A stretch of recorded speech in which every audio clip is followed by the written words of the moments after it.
Okay, good morning, everyone. Welcome to our annual Men's Health Summit. For those of you who do not know me, my name is Frederica Williams of Whittier Street Health Center. It's a pleasure to have all of you. This is the 19th year of us hosting this event.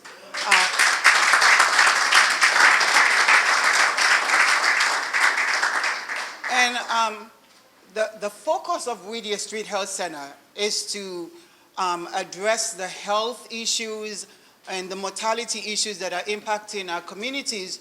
So we look at diseases, but we also look at population issues. I'm a mother of 3 sons, so men's health is something that's near and dear to me. But also when we look at the population and we look at the life expectancy of men, we could not be this asset in a community and not focus on it. So we have a wonderful event for you, and we try to choose topics that we know are important to our community, because our focus every single day is to educate, empower, and engage our patients and our community so that they can live healthy lives. You would hear that your health is your best wealth. If you don't have good health, it doesn't matter how much money you have in the bank, you're nothing. So that's what we're trying to do. And one of the things that we've also done, I've been the CEO, I'm in my 18th year now, is this wonderful organization was founded in 1933 as a well baby clinic at a time when 1 in 10 black babies died before the age of 1. So we were focused on infant mortality, and 86 years later, we have remained true to our mission. We have not been the flavor of the month. We have remained true to our mission, and we've evolved to this organization that now serves close to 30,000 people from 20 different countries. We're a multicultural organization. When I emigrated to Boston in 1984, the Boston of 2019 is a very different Boston. We're a majority minority city, and what we need to do is to be empowered with good health, and to be empowered to have a voice and to be advocates. So we continue to be advocates for the community, for all of you, and especially our men.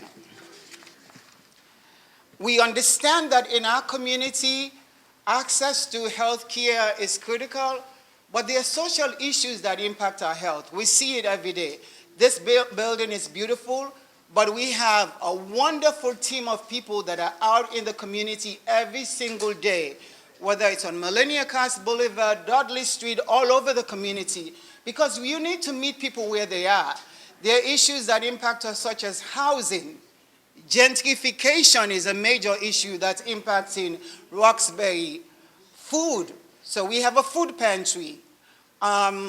Nutrition, jobs. The pride that we take is not only to be a healthcare and social services provider, but to also create jobs. 70% of our employees are from this community.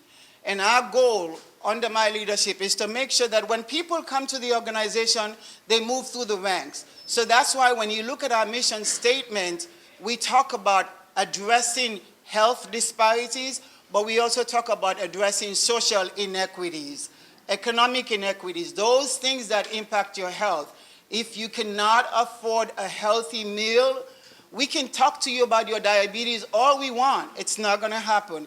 If you cannot afford medication, we can talk to you about your mental health all you want. It's not going to happen. So we understand that we have to remove those barriers. If you can't get to the health center because of transportation issues, we can have the best doctors and nurses in the world, and it's still not going to happen. So we understand that we can't just be here and say we have this majestic building, and we love this building, but we have to be in the community. We have to have the staff that have the cultural competency, that have the empathy, that have a desire. This is not a job. This is a life mission, a mission that we all have to take care of.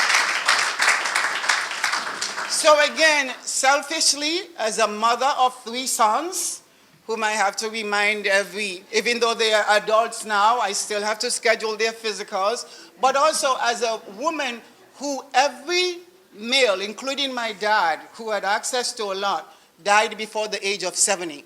So life expectancy for men is a major life mission for me, to make sure that our men, and I see it, whether it's gender stoicism, whether it's not dealing with the issues, we want to make sure that we move the gap.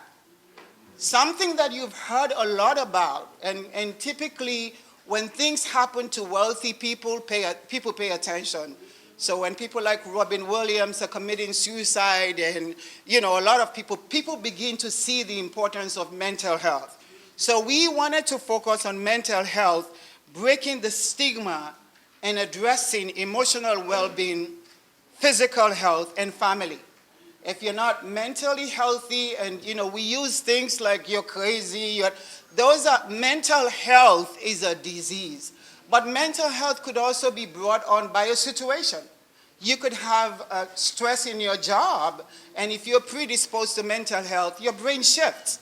You can have the environment. If you're in an environment where there's a lot of stress, a lot of our patients have post-traumatic stress disorder. A lot of our veterans who have served us and come to us, have a lot of stresses. And it's also genetics. And we know that, we know how genetics plays a role, and that's why we want to be able to talk about it openly. That's why we don't say mental illness, it's mental health.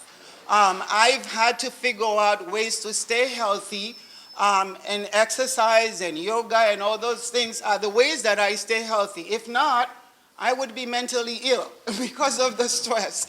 So I warn my children before my first cup of coffee and before my exercise that I'm not in a shape to discuss anything with you, but I see what it does to me when I'm done, and that's what we're trying to promote here. Mental health has also become a crisis among our youths. We see in the schools a lot of attention deficit. Children are being put on attention deficit medication, Adderall. A lot of college students, people don't have the patience anymore. I grew up in a community where if I did something wrong, if the teacher didn't get me, my neighbor would get me. If my neighbor didn't get me, the pastor in the church, somebody in that community was looking out for us. And our children are lonely. There's a lot of loneliness in our community, a lot of social isolation. So, and then, for black boys and brown boys, you hear things like anger, irritability, aggressiveness. But those are all brought on because we don't address the stigma around mental health. Men make up over 70% of suicide victims in the United States, with one man killing himself every 20 minutes. We need you guys. We cannot. We have to make sure that people are mentally ill and that you talk about it. Men sometimes think, we women talk a lot, and, depression is a women's illness. If I'm sad, I'm telling you. And if you don't listen to me, I will, but it's okay. It's not depression is not a mental, women's issue. Suicide rates for teenage boys and girls rose steadily from 2007 to 2015. In 2015, there were 1,537 suicides documented for boys ages 15 to 19. Compared to 524. So it's not a girl's issue. This is an issue that we need to take care of. And then despite the growing awareness, African Americans and Latino and Hispanic men, culturally, there's still a stigma. So today we have, wonderful information to share with you around the utilization of mental health services is relatively low among blacks, Asians, and Hispanics. And we want you. At Whittier, we have a wide range of mental health services. But it's not just we are not about popping medication and giving you a prescription. We have healthy groups. And with mental health also comes substance abuse, which is a major issue. When you look at the top 10 things that are killing men, substance abuse is a major issue. So this is something we want to talk about. And again, substance disorder is a disease. We all have it in our family. We all have that uncle that on Thanksgiving, everybody's paying attention, but we all need to help that uncle. I grew up in a culture where I had an uncle, and when he was acting out, we kept the stiff upper lip. Nobody said anything. And he died at 60 because he drank so much. I also have personal experiences with young men that suffer from depression. 2 of my second cousins, and one of them I spoke to on the phone, and I said to his mother, I think he's depressed. And she said to me, well, why is he depressed? He went to private school, he has his master's degree. What does a master's degree and a private school and just coming back from Japan have to do with your mental illness? And do you know what they did? They committed suicide.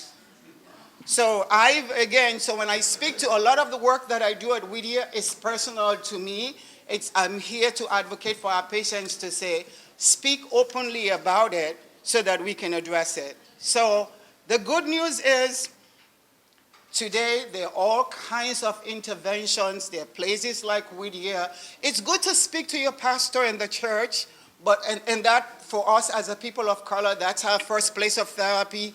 God first. I go there first, but God also wants us to help ourselves and to work with the professionals that can help us. So our faith is critical. We're people of strong faith. I'm a person of strong faith. I respect that. But what I'm saying to all of the men and the women too is we need you. We need you to be mentally healthy, physically healthy, and that's the way our families will be stable. And that is the way, when we look at the life expectancy, the average life expectancy of people living in Roxbury is 59 and a half years compared to the people living in the Back Bay where the average life expectancy is almost 92 years. What do we have different? It's the social inequities. It's we denying and not accessing. We don't judge. So we need you here. I know many of you came expecting to hear from Brendan Bolden, but the Patriot is out of state. He actually had a procedure, a health procedure, and he is recuperating. But I will tell you, we have the next best thing to Brendan Bolden. We have a very own, and I'll introduce him later, we have a very own local Roxbury celebrity, Michael Curry. Yes. Michael is the former president of the NAACP and the executive vice president at Mass League of Community Health Centers. So you'll hear from him. As we talk about health, we also have a healthy food demonstration, Father's Day activity. I know there's always so much focus on Mother's Day. We appreciate you. Let us give a round of applause to all of the men in the room for being here. This morning, Michael texted me and said, you see, I'm going to put you out there. You shouldn't tell me anything. He said, I'm running late. I have to go to my son's game. And I wrote back, I said, Michael, family first. You have to practice what you preach. I am celebrating right now.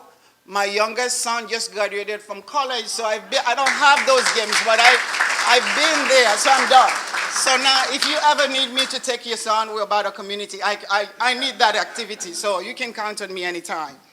And then we have a panel presentation by my colleagues. Christine Pajarillo is the Director of Behavioral Health Services. Dr. Cyril Ubiam is the Director of Infectious Diseases and Special Populations. He's also a psychologist.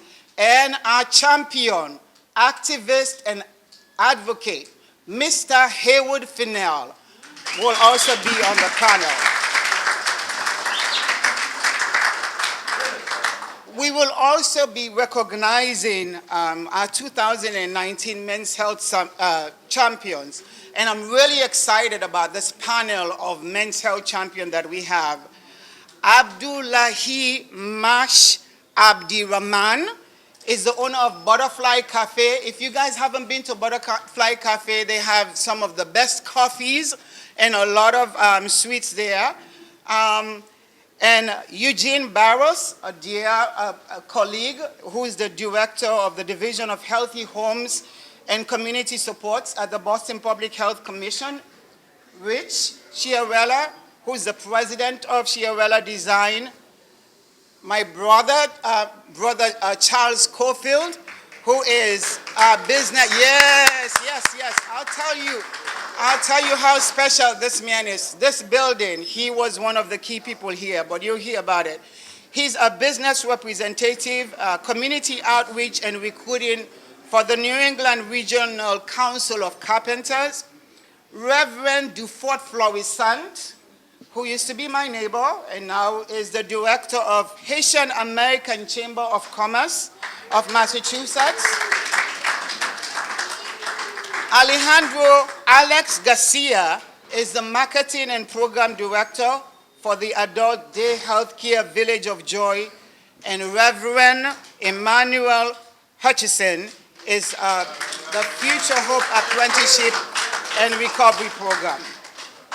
So we always have, we are who we are because of the partnerships that we have. I'd like to thank all of our sponsors. We have a wonderful program booklet where everything is listed, but our major supporters are the Dana-Farber Cancer Institute, ADME Tech Foundation, Boston Medical Center Health Plan, Bay State Physical Therapy, Ken Wusu. If you have any aches and pains, go to the 5th floor, Ken will hook you up. And of course, the Mass League of Community Health Centers. This is a wonderful event. We have an agenda ready for you, and we hope to also during the panel discussion hear from you, and we hope you'll enjoy the conversation. And as we evolve as a center of excellence that is focused on addressing health equity, we welcome feedback from the community. We are here as an asset, and we will only be successful in our jobs if we're hearing from you and responding proactively to your needs. So now, it is now my pleasure, I'm going to move to the first person. Life expectancy for, you see the life expectancy for men? 76 years. We have to change that. The life expectancy for black men, 72 years. We have to change that. For white men, 76. So across the board. And then we have all these widows. The women, the Hispanic women and the white female are living longer when the men are gone. So this is the issue here that we need to break. So again, thank you to all of our sponsors, and thanks to all of you for being here. The first honoree is Abdullahi, he calls himself Mash Abdirahman. He's the owner of Butterfly Cafe, just up the street here in Mission Hill. Mash's journey to America, Mash is from Somalia. His journey to America can be described as that of sheer determination. He is one of 9 children, and as many of you know, Somalia has been through a civil war, so it's really displaced a lot of Somalians, and they're all over the world. One of 9 children, Mash came to the United States in 1982 and received a bachelor's degree in business administration from MacArthur College. After his graduation, being the community person that grew up in a community, he started to think about how he could add value to his community. And this is after working in banking, in the corporate world. He felt that he wanted to do more for his community. So in 2001, he decided to set up the Butterfly Cafe, which is kind of like a meeting place. I see people have a safe place where they can go, and that's one of the things that we represent here too. We are a safe place. Whether you have a patient visit, just come on in. It's a beautiful space. We want you to enjoy it. And that's the same thing he does at Butterfly Cafe. Mash is a fierce and dedicated advocate for the Somalian and Muslim community, and for patients at Whittier, and for immigrants from all different backgrounds. Last year, we were going through many challenges, and he reached out to a friend of mine and said, I wanted to come meet with Frederica. I want to know how I can help. And he came, and we met, and before he knew it, we had recruited him to be a patient. We had recruited him to join our board of directors.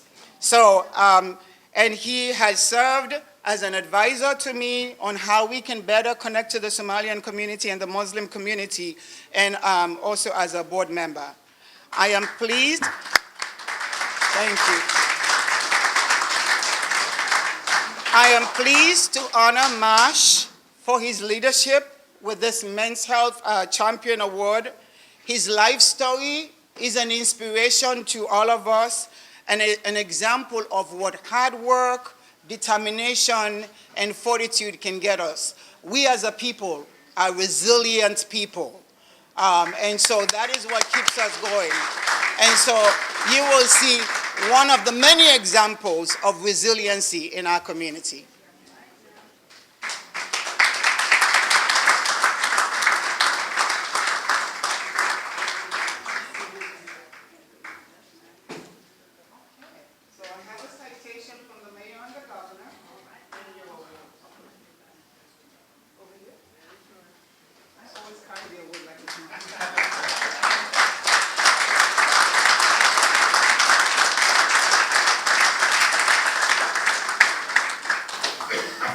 Assalamu alaikum. Good morning, brothers and sisters. I always hate to be the first, even if my classes, if the teachers are calling me, I was the first person, always. And I'm not good in speaking in the public. But I just want to say,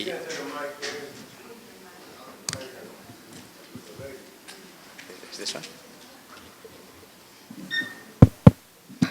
Can you hear me now? Yeah. Okay. I just want to say thank you for coming. I want to thank Frederica.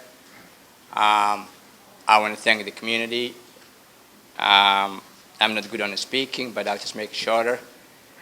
What I'm going to say is we all need each other as a community.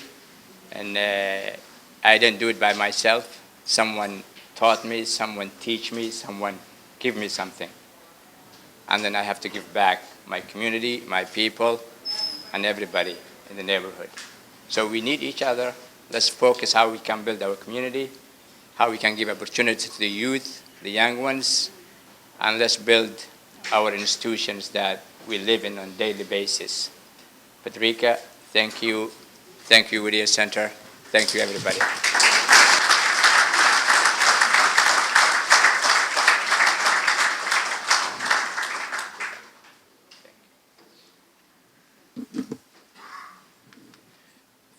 Thank you, Mash. He's humble, but he's powerful. And power is quiet. So let's give him a round of applause again.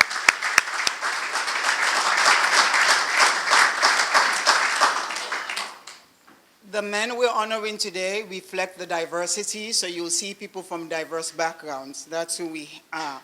Our next honoree is, you'll hear me say this about every one of them, is another dear friend of ours, Eugene Barros. He's the Director of Healthy Homes and Community Support at the Boston Public Health Commission. He's been there at the Boston Public Health Commission for 27 years, with his 27 years experience in public health, working in multiple capacities. The first day I met him, I knew he was this public health giant, and we just hit it off. He oversees the Boston Public Health Commission's Division of Healthy Homes, which focuses on Boston's most vulnerable populations, including children, the elderly, African Americans and Latinos, low income, and the residents of subsidized housing. You recall how I talked about housing, safe housing, healthy housing is so critical to our health. So he plays a critical role. Whittier is proud to have Eugene and the Boston Public Health Commission as partners in our efforts to promote health equity and to address racial and ethnic disparities in health and health care. We admire Eugene for his dedicated passion and honored to present him with this award. He has contributed so much to the community. The Boston Public Health Commission, in other states they're called the City Health Department. But the Boston Public Health Commission does a lot of work that people do not realize, addressing all of the public health issues, whether it's HIV, whether it's food insecurity. That's actually how I met Eugene. But one of the things that I like is they put out a report every year that's called The Health of Boston. And it tells you by zip code and by each neighborhood how the people's health issues and social issues. And we follow that report and study it, and it helps to us in the programs that we develop. So I am pleased, Eugene, to call you a champion and to present you with this award for all that you've done for all of the patients in our community and for your 27 years of dedicated service as a public health servant.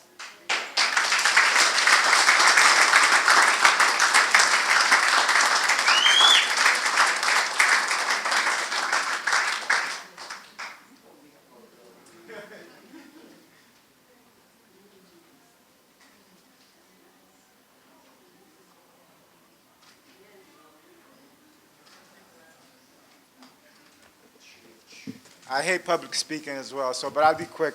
I'm so honored and humbled to receive this award. Like I said, I've dedicated 27 years of public health work, and the reason I went to public health is because I wanted to address health inequities and disparities in my community. I lived in Dorchester for all those years, so like Frederica says, zip code matters, and that's why I dedicated my life working in issues addressing environmental health issues, asthma disparities, lead poison, and poor housing quality, because we know all those social determinants actually play a role in people's health.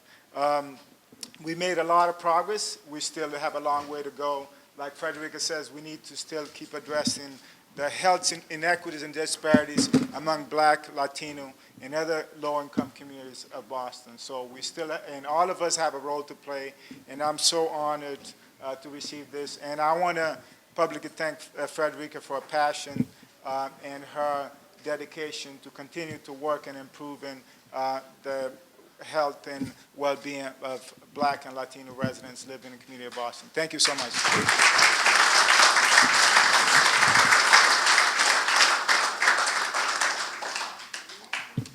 Thank you, Eugene. Another humble leader. Thank you for your service. Our next honoree is Rich Chiarella. He's the principal of Chiarella Designs, which is a graphic design firm in Lynnfield, Massachusetts. He has over 25 years of experience in the graphic arts and specializes in providing creative services such as corporate branding, printed collateral, and websites to his clients. If you like that program booklet, he designed it, the Men's Health Summit program booklet, and all of our work. For the past 11 years, Rich has worked closely with Whittier Street Health Center and has designed all of our annual reports, all of our event materials for the roast, the Men's Health Summit, the gospel concert, and more, and helping us with designing our logo and branding. The importance you can have, and that's something we as an organization do well. You can have a good story and you're doing great work, but you need to find a way to promote it and to get the stories out.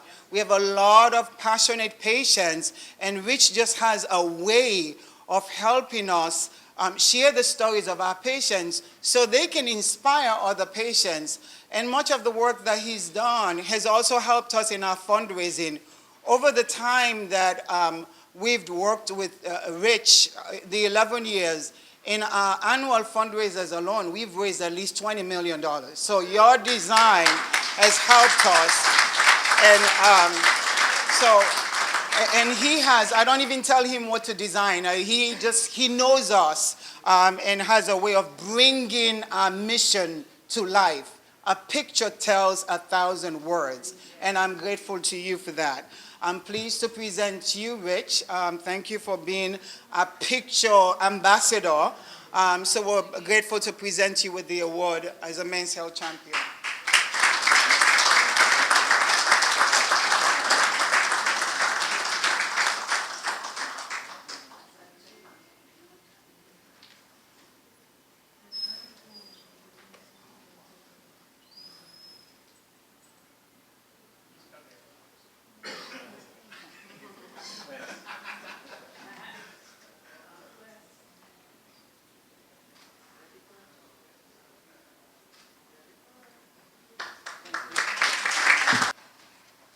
Like the other two awardees, public speaking is not my thing.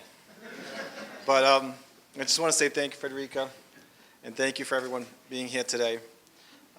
It's an honor to be receiving this award, but it's also an honor just to serve this great organization. As a graphic designer, I get to use my skill, something I truly love to do, and use it for an organization that's so vital to this community. In my small role, I am grateful to be a part of it, and I'm really honored. A couple of months ago, when I was notified that I would be receiving this award, I was surprised. I thought to myself, I'm just a graphic designer. I've been working with Whittier for quite a few years, and I've designed this program book so many times. I've seen all the names of previous men's health champion recipients, and I'm glad to be part of the list. Whittier's mission, in short, is to provide care and support for a diverse population and promote wellness. As a graphic designer, my role is to promote this organization's mission through every piece that I design, through words and images, in every poster, brochure, annual, and invite. I believe in Whittier's mission, and I understand its important role it plays in this neighborhood. In the many years I have served Whittier, through the leadership of Frederica, the medical team, and the support staff, I've seen this organization grow and the positive impact it has had on the community. They have remained true to its core value and mission. I hope to continue to be a part of this mission and look forward to continuing what I love to do to create for this great organization. Thank you.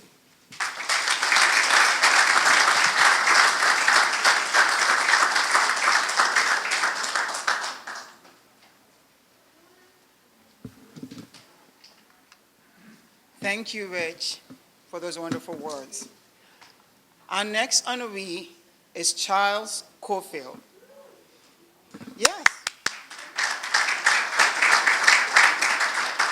He, as I mentioned, is the Community Outreach and Recruiting Coordinator of Boston Resource and Organizer for the New England Regional Council of Capitals. He's a Boston resident and one of the first Black agents for the Capitals Union in Boston, which he joined in 1985. In 2013, Charles was appointed to the Boston Employment Commission by Mayor Marty Walsh. With over 32 years of experience, Charles works directly in the community doing outreach and recruiting. I met Mr. Cofield during the construction of this beautiful building. What was wonderful, we had a very tight timeline, 14 months, and I had to depend, I'm a community project, I had to depend on everyone and anyone during the 10 years it took to raise the money to build the building and during the 14 months. And what was beautiful is word had gotten around on the construction team that the woman that owns the building is an African-American woman. So I had to correct it, that I don't own the building. I just work for the organization that has the building. But this is the passion, and what was beautiful is a lot of the team were people who grew up in this neighborhood. So it was a neighborhood pride. You could not waste any one of our nails under Mr. Cofield. He was making sure that we were on schedule, on time. And then, during the time, we had the Boston Fire Department was doing a testing of our sprinkler. This is the Friday before Veterans Day in 2011. I can vividly remember it. And they flooded the whole building. It was a month and a half before we were scheduled to move on December 30th. Not only were we scheduled to move, we had done all the financing, and if we continued to stay at Northeastern, we would have owed them money. So it was a period of crisis. And when I came, the construction company had said, well, okay, we have to move the construction until the end of February. I said, no, we're moving on December 30th. So when they were gone, I came and met with all my brothers, and I said, we're moving on December 30th, right? Right. So I became like General Patton at the table with everybody, and we couldn't have done it without a community of people. We couldn't have done it without Mr. Cofield. And then I got really cute. When we moved in, it was the weekend before New Year's Day on the 2012. I was determined that by the time my colleagues came back that Monday, every picture, every poster had to be in place if it meant I had to spend the night in this building. And I called Mr. Cofield and a group of all of my other brothers, and they helped me hang every picture, and we opened on time.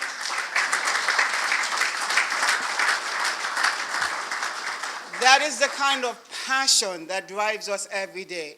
Another thing that he'll tell you is, and then I hadn't seen him for a while, and I'm a member of the Eversource board, and I turned around, and Mr. Cofield is doing this presentation and asking questions. So he's quite an important man in this community with a deep commitment to creating opportunities. We believe in unions. We want our community to get into livable wages, positions that are livable wages, and that is what he does with a specific focus on our youth, so that